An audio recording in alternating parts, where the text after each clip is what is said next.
Pra nuk zbrit një sprovë si që kanë thonë të partë tonë, vetëm si pasoj e mëkateve dhe gjunave. Dhe nuk ngritet kjo sprovë vetëm nëse i kthemi Allahut Azza wa Jall sinqerisht. Ti kthemi vëllezër të ndershëm, motër e nderuar, sa më shpejt riktheu Allahut Azza wa Jall. Mos u ban shkaktare që ti dhe që të shqetësohen dhe besimtar që janë përreth teje. Kjo është emaneti jon që Allahu Azza wa Jall ka bardhë në supet tonë, që të përcjellmi këtë emanet dhe të këshillojmë, që ti rikthesh Allahut Azza wa Jall. Allah dhe motër mëkatar, Allahu Azza wa Jall ju tharet dhe ju don, ktheni Allahut. Thot Allahu Azza wa Jall në Kur'anin e Kerim: "Qul ya ibadi alladhina asrafu ala anfusihim la taqnatu min rahmatillah." O ju robë të mi që i kemi të i kalu kufit, o ju robë të mi të cilët i shkelen normat e Allahut Azza wa Jall, ose i ubni shpresën nga mëshira Allahut. Sot ne kemi nevoj për mëshirën Allahut tonë.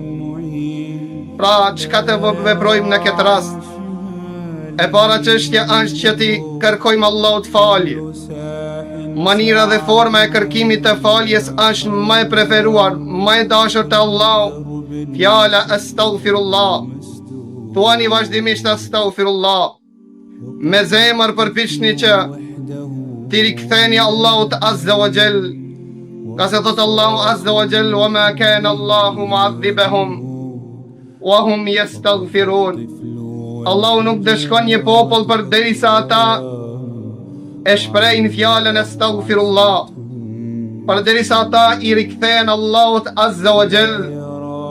Gjithashtu na këshillojnë shokët e pejgamberit sallallahu alaihi wasallam, ashtu siç ishte dhe sunneti Muhammedit sallallahu alaihi wasallam. Pejgamberin Allahut kur e brengosin një çështje, pejgamberi Allahut srejmorën e tire kishte në namaz. Ktheni Allahut në namaz, me namaz nafile apo me namaz si që falte Abdullah ibn Abbasi radiallahu anhuma në kohën e dridhjes së tokës në Basra.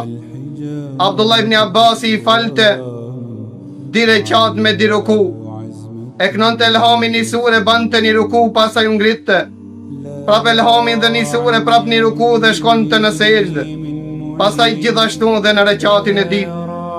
Gjithashtu vëllezër, preferohet që këtë ditë që të zgjasmi dorën me sadaka, me lëmosh.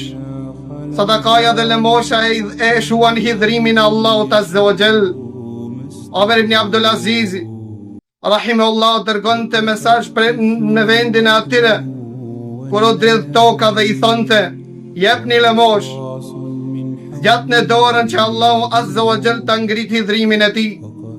Ka se Allahu ka thonë në Kur'anin e Kerim: "Qad aflaha man tazakka wa dhakara isma rabbih fa salla." Kanë shpëtuar dhe vetëmit janë shpëtimtar dhe kanë shpëtuar vetëm ata të cilët pastruan veten e tyre, pastruan mallin e tyre, pastruan biznesin e tyre, lan haramet që Allahu Azza wa Jall ndaloi dhe përmendën Allahu. Përmendën Allahun Azza wa Jall që Allahu t'je kujtoj. Përmendën se Allahu është përmallu për zonin tuaj.